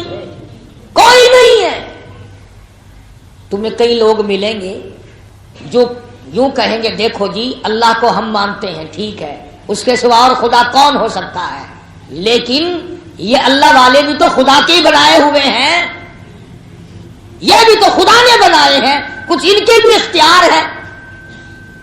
خدا کی قسم جب آدمی اللہ کا دروازہ چھوڑتا ہے اس کی عقل ماری جاتی ہے. بھلا اس سے یہ پوچھو اگر خدا کسی کو خدائی تقسیم کر کے دیتا اور نظام کائنات میں کسی کا تصرف ہوتا تو یہ مرتا ہی کیوں؟ کون راضی ہے اپنے مرنے پہ؟ کون راضی ہے لاکھوں من مٹی کے نیچے جانے پر؟ کلمے پہ غور کیا کرو. اشہد ان لا الہ الا اللہ، اللہ کی گواہی دیتا ہوں اللہ کے سوا کوئی معبود نہیں، کارساز نہیں، بے نیاز نہیں، میرے اندر کے حالات کو جاننے والا کوئی نہیں، باہر کے حالات سے واقف کوئی نہیں، رہبری رہنمائی کرنے والا کوئی نہیں، ایک ایک دانہ کھلانے والا، ایک ایک پانی کا گھونٹ پلانے والا اس کے سوا کوئی نہیں. میں نے پہلے بھی ایک دفعہ بتایا تھا کہ عقیدہ پختہ بناؤ تاکہ عمارت پکی بنے. دل میں یقین عقیدہ بناؤ گے عمارت ساری ختم ہو جائے گی. جیسے آج کل مال کے ڈاکو بہت پھرتے ہیں نا، شہروں میں دیہاتوں میں ڈاکے پڑ رہے ہیں مال پہ. تمہیں پتہ نہیں ہے ایمان پہ ڈاکے اس سے زیادہ پڑ رہے ہیں، ایمان پہ ڈاکے اس سے زیادہ پڑ رہے ہیں. غلط باتیں لوگوں کو بتانا. پکے ہو جاؤ، جو مولوی، جو ملا، جو مقرر، جو خطیب بات کرے پکڑو اسے اور کہو یہ اللہ کا قرآن موجود ہے، ہمیں نکال کے دکھا اس میں یہ بات کہاں ہے. مصیبت یہ مولویوں کو تسلی ہے جو چاہے ساری عمر کہتے رہے تم نے پوچھنا ہی نہیں، تم نے نہیں معلوم کرنا. سونے کو دو چار جگہ دکھا لو گے، دیکھنا جی کہیں کھود نہ ملا دیا ہو. چاندی کو دکھا لو گے اور چیزوں کے بارے میں تحقیق کرو گے، معلومات کرو گے، لیکن دین کے بارے میں کوئی معلومات نہیں کرو گے. اچھا جی جو ہے ٹھیک ہے، بس خیر صلی اللہ ہے. التحیات کے آخر میں کہتا ہے اشہدو ان لا الہ الا اللہ میں گواہی دیتا ہوں اللہ بے نیاز ہے، اللہ کے سوا کوئی معبود نہیں، واشہد ان محمدا عبدہ ورسولہ، میں گواہی دیتا ہوں کہ اس کی کہ اللہ کے نبی حضرت محمد کریم صلی اللہ علیہ وسلم اللہ کے عبدہ، اللہ کے بندے اور اس کے رسول ہے۔ اگر تھوڑی سی توجہ کرو تو ایک نقطہ اور عرض کر دوں، اللہ بڑا بے نیاز ہے، اللہ میاں ہم پاپیوں کو جانتا ہے، وہ یہ بھی تو فرما سکتا تھا وَأَشْهَدُ أَنَّ مُحَمَّدًا رَسُولُهُ وَعَبْدُهُ، میں گواہی دیتا ہوں کہ محمد صلی اللہ علیہ وسلم اللہ کے رسول اور اس کے بندے ہیں۔ اللہ ہماری رگوں سے واقف تھا، جس چیز کے لوگ منکر نظر آتے تھے، جس چیز میں لوگ گڑبڑ کرتے دکھائی دیتے تھے، اس نے پہلے عبدہ کو لایا اور پھر رسولہ کو لایا، پہلے اس نے ہماری رگوں کو پکڑا ہے۔ حکیم لوگ کہا کرتے ہیں نا بھی پہلے میں قبض کا علاج کر لوں اور دوائی پھر دوں گا، تو جیڑی سانو شرک دی قبض ہوئی پھر دی ہے نا، شرک دی قبض ہو رہی ہے، اللہ پہلے اس کا صفحہ چاہتا ہے۔ فرمایا واشہد ان محمدا عبدہ ورسولہ، قبلہ رخ بیٹھا ہے، باوضو بیٹھا ہے، مسجد میں بیٹھا ہے، فرض نماز کا اخیر ہے، تہجد کی نماز کا آخری اتحیات ہے، وطروں کے اخیر میں، نفلوں کے اخیر میں، فرمایا میرے بندے جب تک ہر نماز کے اخیر میں تو ان دونوں چیزوں کا اقرار نہ کرے، میری خدائی کا اور میرے محبوب کے بندے ہونے اور مصطفائی کا، اس وقت تک تیری نماز مکمل نہیں۔ اب بتاؤ ایمانداری سے کون سا مولوی، کون سا پیر، کون سا فقیر جو نماز پڑھتا ہو وہ اتحیات ضرور پڑھتا ہے نا؟ جڑے پڑھ دے ہی نہیں انہوں نے میں گل ہی نہیں کرتا۔ آج کل ایسے پیروں کی بھی کثرت ہوگی جو نماز ہی نہیں پڑھتے، سبحان اللہ، پیر ہی نہیں پڑھتا تو مریدوں نے کیا پڑھنی ہے؟ مجھے ملا ایک میں نے کہا حضرت نماز کر لگا اکٹھی پڑھ لیں گے، اکٹھی پڑھ لیں گے، میں نے کہا انشاءاللہ مجائی بھی اکٹھی ہوگی، مجائی بھی اکٹھی ہوگی۔ ہائے ہائے، آپ نے دیکھا ہوگا چوری کرنے والے چور کو پولیس والے مارتے ہیں، پوچھتے ہیں کیسے چوری کی تھی، کیسے چابی نکالی، کیسے اٹھایا، اور قاتل کو کچھ نہیں پوچھتے، یوں ہی بند رکھتے ہیں اسے۔ قاتل سے کوئی نہیں چیز منواتے، منوانا کیا ہے، معلوم ہے کہ یہ قاتل ہے، یکدم اس کو پھٹکا لگاتے ہیں۔ یہ جو نمازوں کے قاتل ہیں، یہ جو روزے کے قاتل ہیں، یہ جو محمد صلی اللہ علیہ وسلم کے دین کے قاتل ہیں، یہ جو قرآن کریم کے قاتل ہیں، یہ جو اسلام کے قاتل ہیں، اللہ پاک یکدم پھٹے لگائے گا قیامت کے دن۔ خدا کی قسم، جس دین کو لوگوں تک پہنچانے کے لیے محمد صلی اللہ علیہ وسلم نے اپنی زندگی کو اتنا دکھوں میں ڈالا ہے کہ آج اس کا کوئی ارادہ بھی نہیں کر سکتا۔ صحابی کہتا ہے اللہ غنی زید بن حارث رضی اللہ تعالیٰ عنہ حضور کریم صلی اللہ علیہ وسلم کے ساتھ ہے، طائف میں تشریف لے گئے اور وہاں جا کر کے پیغام سنایا ہے سرداروں کو، لا الہ الا اللہ محمد الرسول اللہ، اللہ کی توحید کا پیغام سنایا، اپنی رسالت کا لوگوں کو پیغام دیا، اللہ نے مجھے نبی بنا کے بھیجا ہے۔ سارے سرداروں نے انکار کر دیا، صرف انکار نہیں کیا، ظالموں نے اتنا بڑا ظلم کیا، طائف کے بچوں کو پیچھے لگا دیا، مارو امام الانبیاء کو مارو۔ صحابی کہتا ہے اتنا مارا کہ میں نے چاروں طرف اپنے سینے میں پتھر کھانے کی کوشش کی، مگر میرے کانوں میں کڑا کڑا کر کے ان پتھروں کی آواز آئی جو کالی کملی والے کے ٹخنوں میں، پنڈلیوں میں طائف کے لڑکوں نے مارے۔ صحابی رویا کرتا تھا حضور کے بعد بھی، کہتا ہے جب بھی مجھے طائف کا منظر یاد آتا ہے میرا جگر پھٹ جاتا ہے۔ صحابی کہتا ہے حضور کو اتنی تکلیف پہنچی، چکر کھا کر طائف کی زمین پہ بیٹھ گئے، اور انہوں نے پھر بھی یہ نہیں کہا کہ چلو آرام کر لینے دو، ہاتھ پکڑ کے شہنشاہ کائنات کو دھکا دیا ہے، سرزمین طائف سے باہر نکلو، تیرا لا الہ الا اللہ ہمیں منظور نہیں۔ 1,24,000 نبیوں کے ساتھ نہ تو کسی کا مکان کا جھگڑا پڑا، نہ دکان کا جھگڑا ہوا، نہ زمین کا جھگڑا ہوا، نہ روپے پیسے کا جھگڑا، نہ رشتے ناطے کا جھگڑا، ایک جھگڑا چلا ہے آدم علیہ السلام سے لے کر محمد عربی صلی اللہ علیہ وسلم کی ذات تک، اور وہ جھگڑا ہے لا الہ الا اللہ کا۔ یہ سب کہتے تھے وہ ایک ہے، کوئی اس کا ساتھی نہیں، اور قوم کہتی تھی نہیں نہیں اور بھی ہیں۔ سارا جھگڑا یہی چلا۔ حضرت نوح علیہ السلام قوم کے سامنے آئے اور ان سب کے سامنے کھڑے ہو کر فرمایا یا قوم، او میری برادری، او میری خاندان کے لوگوں، او میرے وطن کے لوگوں، او میرے ہم وطنوں، یا قوم اعبدوا اللہ کی تسبیح پھیرو، اسی کو سدو، اسی کو سورو، اسی کو بلاؤ، وہی تمہارا سب کچھ ہے۔ آگے سے قوم نوح علیہ السلام، دیکھو ایک طرف پیغام ہے پیغمبر کا، نبی کا، اللہ کا پیغام ہے، زبان نبی کی ہے، حکم خدا کا ہے، اور قوم آئی، قوم کہنے لگی یا نوح لیس بی ضلالۃ، پتہ چل گیا تیرا پاگل ہے، ساری قوم کدھر جا رہی ہے، تو اکیلا کدھر چلا ہے؟ نوح علیہ السلام نے فرمایا مجھے اللہ نے تاج نبوت پہنایا ہے، میں نبی ہوں، اللہ کا پیغمبر ہوں، اللہ کا رسول ہوں، خدا کا پیغام تمہیں دے رہا ہوں، وَلَٰكِنِّي رَسُولٌ مِّن رَّبِّ الْعَالَمِينَ، میری بات پہ یقین کرو، میں اللہ کا رسول ہوں۔ جا جا تیرے بھر کے ہزاروں دیکھ رکھے ہیں، رسول رسول بڑا بنتا ہے، اور کوئی اللہ کو نہیں ملا رسول بنانے کے لیے، تیرے جیسا غریب رہ گیا، اور یہی تانا ملا آمنہ کے در یتیم جناب رسول کریم صلی اللہ علیہ وسلم کو۔ قرآن ہے، قرآن کریم، میری تو ہر وقت دعا ہے اللہ کرے تمہارے گھروں میں قرآن بس جائے، تمہارے دلوں میں بس جائے، تمہاری اولاد کی زبانوں پہ بس جائے۔ خدا کی قسم باوضو ممبر پہ بیٹھا ہوں، میری تو تمنا ہے تیری زبان ہو، کلام خدا ہو، تلاوت ہو رہی ہو، دنیا سے روانگی ہو رہی ہو، پھر تو آئے گا نا مزہ۔ اس حالت میں موت آئے مگر بڑا مشکل ہے، ہم نے عادت ہی نہیں بنائی، ہم نے وہ عادت بنائی۔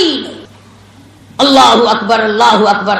خداوند کریم کی نبی حضرت محمد کریم صلی اللہ تعالی علیہ وسلم کے بارے میں مشرکین مکہ نے یہی اعتراض کیا، وقالوا لولا نزل هذا القرآن على رجل من القريتين عظيم۔ اچھا جی ہے پیغمبری کے لیے، اور کوئی کھاتا پیتا آدمی، کوئی سارے چودھری مر گئے ہیں، کوئی دولت مند نہ ملا خدا کو، جناب ملے ہیں جن کے پاس مکان بھی نہیں ہے، دکان بھی نہیں ہے، کاروبار بھی نہیں ہے، کل نوکری کرتے تھے خدیجہ کی، ساز و سامان لاتے تھے، ماں کے پیٹ میں ابا فوت ہو گیا، گجروں کے بل چلے تو اماں فوت ہو گئی، 8 سال کی عمر تھی تو دادا جواب دے گیا، جوانی آئی تو بے شمار رشتہ دار فوت ہو گئے، تیرے سوا اور خدا کو نبی بنانے کے لیے کوئی نہیں ملا، رسول کی رسالت کے لیے اور کوئی نہیں ملا۔ ابو لہب اتنا بڑا آدمی ہے، ابو جہل اتنا بڑا آدمی ہے، امیہ ابن خلف سردار ہے، اور اسی طرح سے عتیبہ ہے، عتبہ ہے، ولید ابن مغیرہ ہے، یہ بڑے بڑے کافر بدماش اتنے ہیں، کوئی نہیں ملا اللہ کو نبی بنانے کے لیے۔ ایک تو ہی ملا ہے جس کے یہاں روٹی بھی نہیں، جس کے کپڑوں کا یہ عالم ہے کہ بٹن کے بجائے کانٹے سے دھو رکھے ہیں۔ اعتراض کیا ہے محمد عربی صلی اللہ علیہ وسلم پر مکے والوں نے۔ آج تم بھی تو، تم کون سے کم ہو، بڑے بڑے اعتراض کرتے ہو بیٹھ کر، مولوی بڑے پھرتے ہیں، انہوں کی پتا، انہوں کا کم ہے نکاح پڑھانا تے مردے نو آنا، فالتو گلا کیوں کرتے ہیں؟ اسی ٹھیکے، اسی ٹنڈر بھرے ہوئے مردے نو آون دے، پیو تیرا مرے نو آئیے اسی کیوں؟ جائیداد تو سانبھے، مڈی تیری ساری، مکان تیرا، دکان تیری، مربع تیرا، باغ تیرا، اور ساری رات روندے اسی پھریے کیوں؟ فرمایا وقالوا لولا نزل هذا القرآن على رجل من القريتين عظيم۔ شدہ یتیم غریب، گھر نہیں، در نہیں، زر نہیں، پر نہیں، دولت نہیں، کاروبار نہیں، دھندا نہیں، نبی نبی کیسے نبی ہے؟ خدا نے فوراً فرمایا اہم یقسمون رحمت ربک، او مکے کے چودھریوں سرداروں اور بڑے بڑے گرو گھنٹالوں اور بڑے بڑے گبروں، یہ بتاؤ میری رحمت کو تقسیم کرنے والے تم کب سے بن گئے؟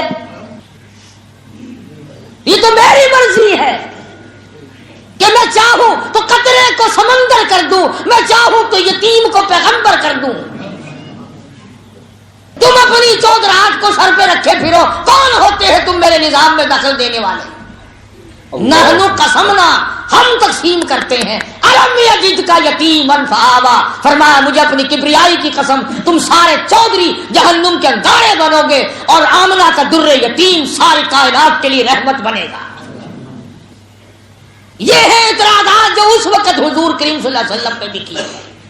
جناب سیدہ خدیجہ رضی اللہ تعالی عنہا کے ساتھ جب حضور کریم صلی اللہ علیہ وسلم کا نکاح ہوا ہے تو خطبہ ابو طالب نے پڑھا، خطبہ ابو طالب نے پڑھا حضور کے چچا نے، اور اس میں یہ لفظ موجود ہے، وہ خطبہ کتابوں میں موجود ہے۔ حضرت علی کے والد ابو طالب نے جو خطبہ پڑھا ہے نکاح کا، اس میں یہ لفظ ہے ابو طالب کے، اگرچہ آج میرا بھتیجا نادار ہے، غریب ہے، مفلس ہے، مسکین ہے، مکان والا نہیں، دکان والا نہیں، کاروبار والا نہیں، دھندے دولت والا نہیں، سونے چاندی والا نہیں، ابو طالب کہتا ہے وہ وقت دور نہیں کہ پوری کائنات کی دولت میرے بھتیجے کے قدموں میں ہوگی۔ یہ وہ کہتا ہے جو ایمان بھی نہیں لایا۔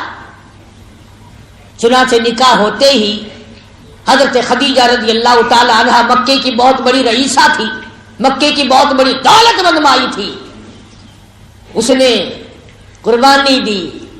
ٹھیک ہے عورت بنی تھی نا، لیکن واہ فاطمہ کی اماں پیغمبر کی گھر والی قربان جاؤں سامنے آئی اور کہا کالی کملی والے اب تک آپ نے جو کام کیا میرے کاروبار کا ملازم کی حیثیت سے، آج کے بعد اس مکان کا، اس مال کا، میری جان کا، میری آن کا، میری عزت کا، میری آبرو کا، میرے ایک ایک بال کا، ساری دولت کا آج کے بعد خدیجہ مالک نہیں بلکہ محمد مصطفیٰ مالک ہے۔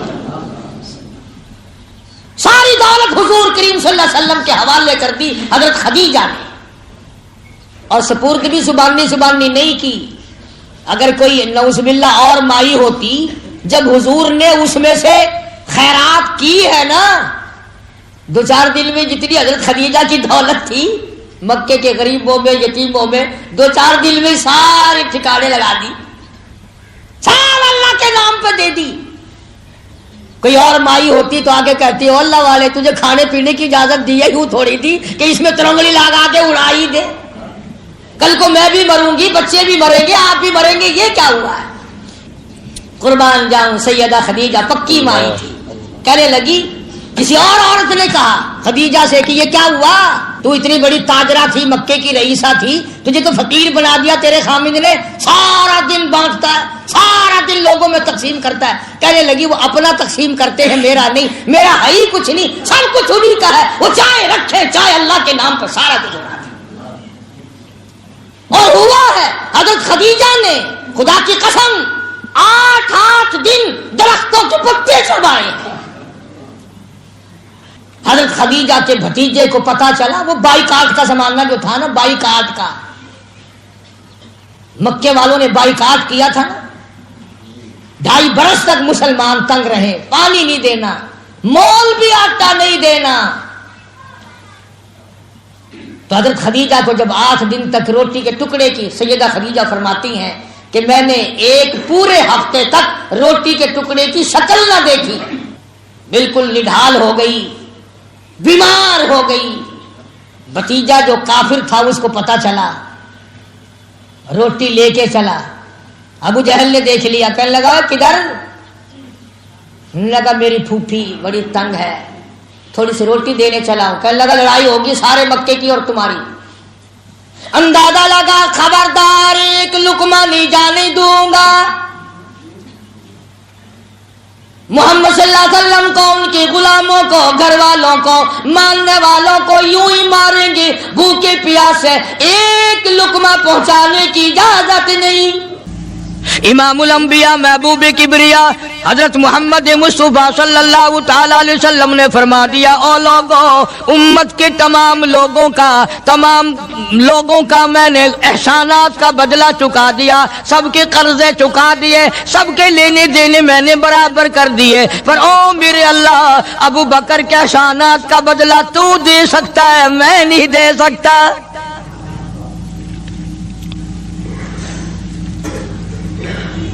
سارا گھرانہ بڑا عجیب ہے، گھر کا گھر بڑا عجیب ہے۔ ہجرت فرما کر تشریف لے گئے نبی کریم سب کا جو صلی اللہ علیہ وسلم کی ذات اقدس کے ساتھ تشریف لے گئے۔ صدیق اکبر کا والد زندہ ہے، ابو قحافہ بوڑھا ہے، آنکھوں سے نابینا ہے، ابھی ایمان نہیں لایا ہجرت والی رات تک، بعد میں لایا ہے۔ لاٹھی کے سہارے گھر آیا، پتہ تو چل گیا نا کہ رات چلا گیا نبی کے ساتھ میرا بیٹا، اور آ کے پوتیوں کو کہنے لگا، کیوں اسما جی دادا جان، میرا تو اپنا خیال یہ ہے کوئی ٹیڈی، کوئی پیسہ، کوئی کپڑا، کوئی غلہ تمہارے لیے نہیں چھوڑ کے گیا ہوگا۔ باوجود کافر ہوتے ہوئے اس وقت تک ابو بکر کا والد مسلمان نہیں، لیکن جانتا ہے کہ میرے بیٹے کو نبی کی اتنی محبت ہے، وہ اتنا قربان ہے، وہ اتنا پروانہ ہے، اور اس قدر جانثار ہے، کوئی شے گھر میں نہیں چھوڑ کے گیا ہوگا۔ سیدہ اسماء رضی اللہ تعالی عنہا چھوٹی سی بچی ہے صدیق اکبر کی، کہتی ہے کہ میں نے ایک ہیلا بنایا، ہمارے یہاں دیوار میں ایک آلہ سا میرے والد نے بنا رکھا تھا، اس میں پیسے رکھتے تھے، تو میں نے وہاں یہ مٹی کے ٹوٹے ہوئے برتنوں کے ٹھپر ڈال دیے اور اوپر کپڑا ڈال دیا، اور میں نے اپنے دادا سے کہا، نہیں دادا جان، اب کے تو ابا جی نے حد کر دی، بہت سارا مال ہمارے لیے چھوڑ کے گئے ہیں۔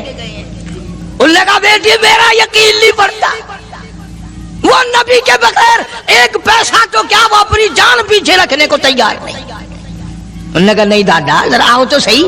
کہتی ہیں کہ میں نے اپنے دادا کا یوں ہاتھ پکڑ کے، دکھتا تو تھا نہیں، اس کپڑے کے اوپر پھیر دیا کہ دیکھیے یہ آلہ ہے نا، یہ تاک ڈالا کہ سب بھرا پڑا ہے۔ یہ کہنے لگا، اچھا بہت اچھا کیا، تمہارا گزارا ہو جائے گا، مجھے بڑا فکر تھا، مجھے بہت پریشانی تھی، اب میں بے فکرہ ہو گیا کہ تمہارے لیے تمہارا ابا کھانے پینے کے لیے تو چھوڑ گیا۔ سیدہ اسماء کہتی ہیں، حالانکہ جس وقت میں نے یہ کارروائی کر کے دکھائی، ہم 2 دن کے بھوکے تھے۔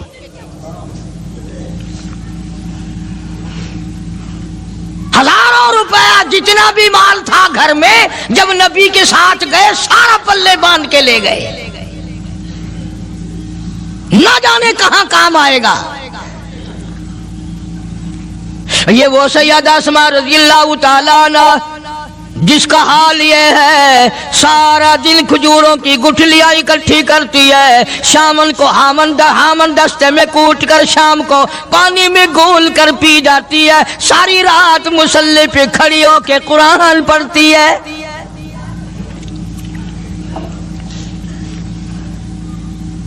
عجیب قسم کا گھرانہ ہے صدیق اکبر رضی اللہ تعالیٰ عنہ کا۔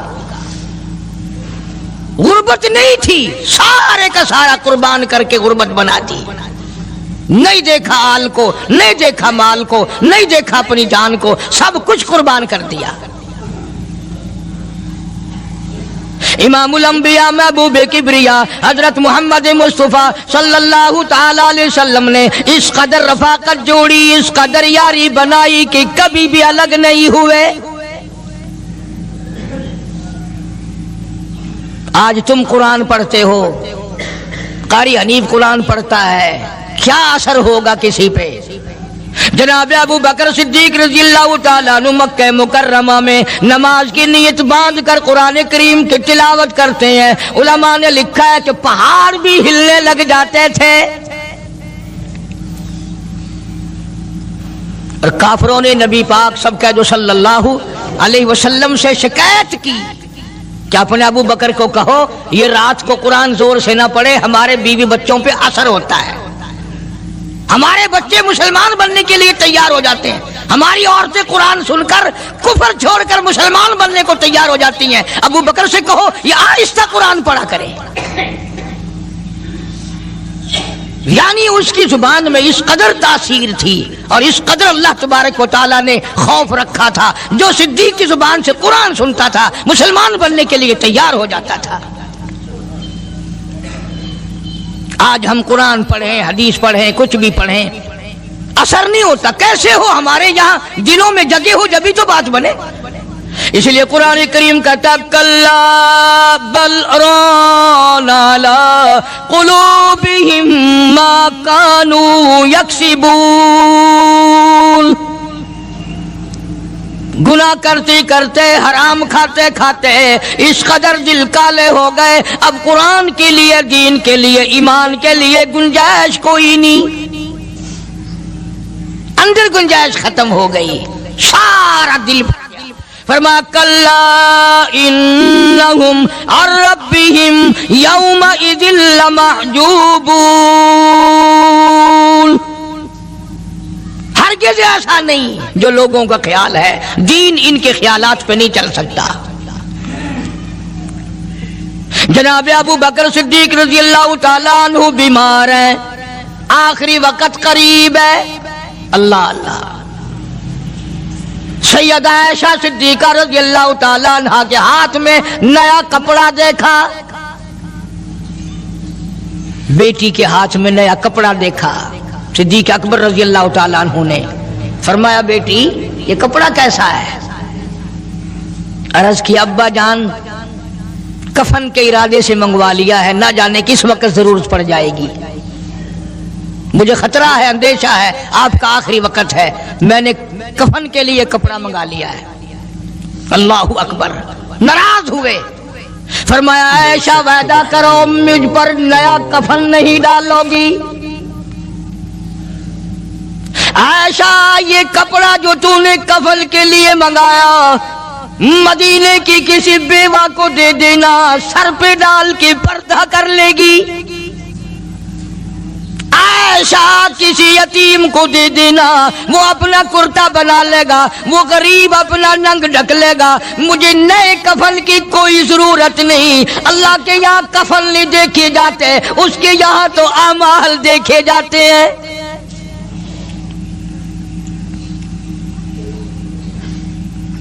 حضرت عائشہ رضی اللہ تعالی عنہا نے اصرار کر دیا، ابا اجازت دے دو، اب تو میں نے منگا لیا ہے، اب تو میں نے منگا لیا ہے، دنیا کیا کہے گی؟ وقت کا حکمراں، وقت کا بادشاہ، نبی کا جانشین کو کفن بھی نہیں ملا۔ پھر دوسرا رخ اختیار کیا ہے صدیق اکبر سب کہہ دو رضی اللہ تعالی عنہ۔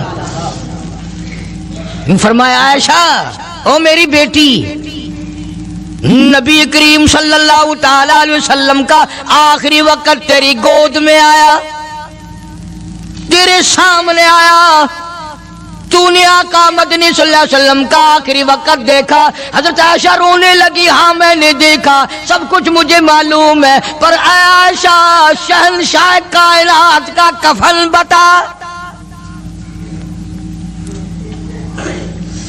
اس مدنی کریم صلی اللہ علیہ وسلم کا، دو جہان کے بادشاہ کا، یتیموں کے وارث کا، بیواؤں کے سہارے کا، دو جہان کے سردار، دو جہان کی رحمت حضرت محمد کریم صلی اللہ علیہ وسلم کا کفن بتا۔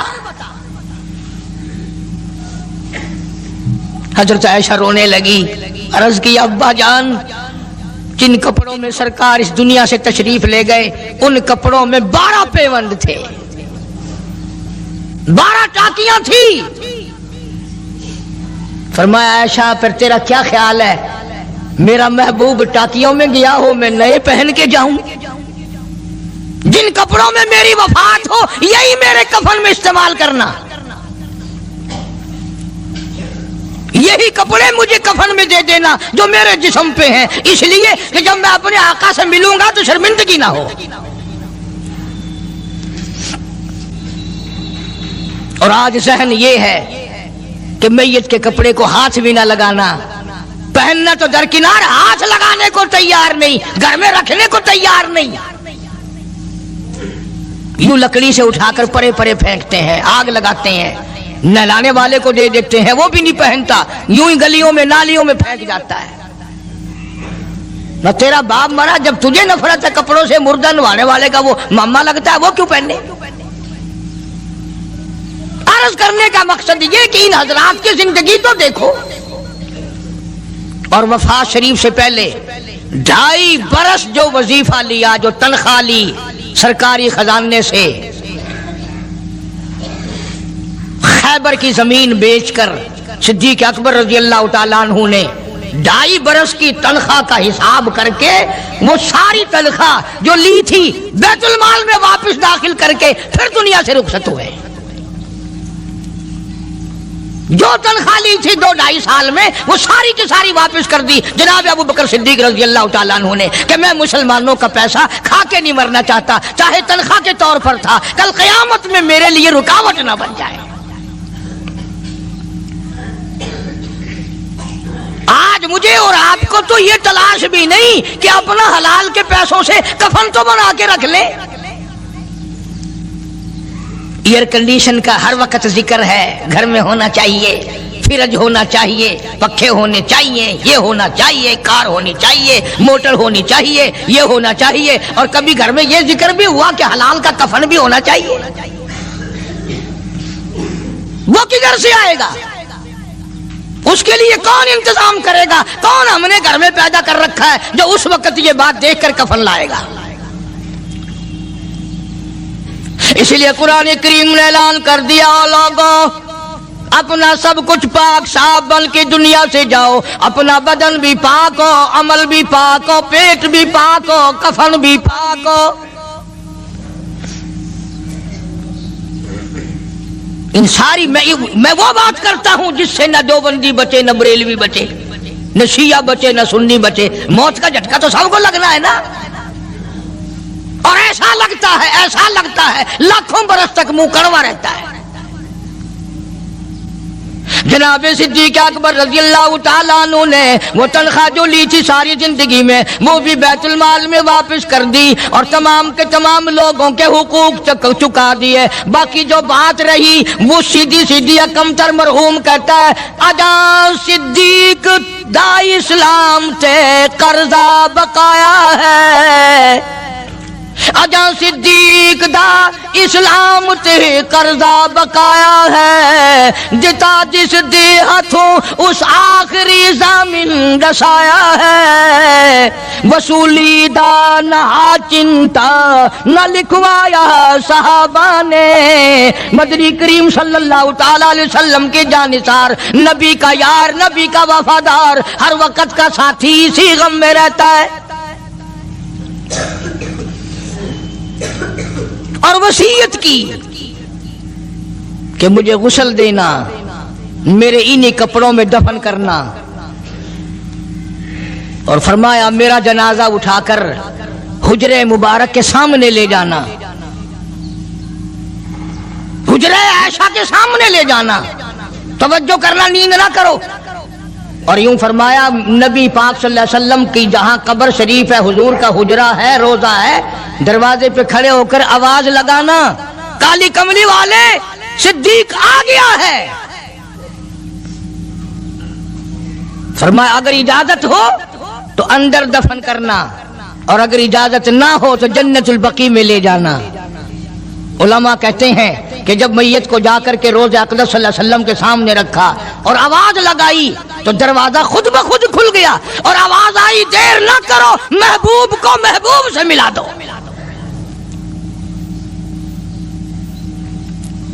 کیا شان ہے ان لوگوں کی، کیا عظمت ہے ان لوگوں کی، ساری زندگی اس محبت میں، عظمت میں، اکرام میں گزاری جو اس کائنات میں کوئی اس قدر اکرام کر نہیں سکتا۔ مدینہ پاک میں ایک وقت ایسا بھی آیا کہ دشمنوں نے مدینے کے گورنر کو گانٹھ لیا، اس کو رشوت دی، پیسے دیے، اور کہا کہ ہمیں اجازت ہونی چاہیے، ہم روضہ اقدس کو کھود کر ابو بکر صدیق اور فاروق اعظم کی لاشیں نکالنا چاہتے ہیں یہاں سے۔ چنانچہ حاکم وقت نے پیسے کھا کر اجازت دے دی. شمس الدین سراج ایک بزرگ ہے جو اس وقت مدینہ پاک یعنی روزے کے متولی ہیں، مسجد نبوی کے متولی ہیں، گنبد خضرا صلی اللہ علیہ وسلم کے محافظ اور نگہبان ہیں. وہ فرماتے ہیں کہ رات آدھی جب گزری تو کنڈی کھٹکی مسجد کی، میں نے کنڈی کھول دی تو مجھے حکم ملا کہ تم خاموش رہو، اگر آواز نکالو گے سر اتار دیا جائے گا. ایک آدمی اندر داخل ہوا، دوسرا داخل ہوا، تیسرا آیا، کسی کے ہاتھ میں کسی، کسی کے ہاتھ میں گنتی، کسی کے ہاتھ میں ٹوکری، کسی کے ہاتھ میں تسلا مٹی اٹھانے والا، سب کے سب یوں لے کر داخل ہو رہے ہیں. اور مجھے یہ کہا گیا کہ یہ جو کچھ کرتے ہیں روکنا نہیں، کسی کو بتانا نہیں.